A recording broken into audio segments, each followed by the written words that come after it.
இந்திய திருநாட்டின் 78வது சுதந்திர தின விழா திருவள்ளூர் மாவட்ட மணவாள நகரில் மக்கள் உரிமை பாதுகாப்பு கழகத்தின் மூலம் கொண்டாடப்பட்டது. அதன் நிறுவன தலைவர் மக்கள் சேவகர் க. தங்கமுத்து அவர்களின் ஆலோசனைப்படி நடைபெற்றது. சுதந்திர தின விழாவினை கழகத்தின் தலைமை நிலைய செயலாளர் வி. அருண் அவர்கள் தலைமையேற்று தேசிய கொடி ஏற்றி வைத்து அங்குள்ளவர்களுக்கு இனிப்புகள் வழங்கினார்.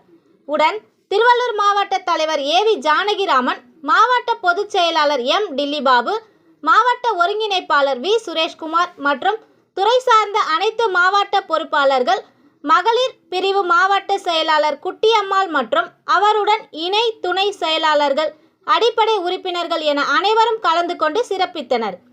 இவ்விழாவில் பள்ளி குழந்தைகளின் நடனம் மற்றும் பேச்சு போட்டி நடைபெற்று அவர்கள் கௌரவிக்கப்பட்டனர்.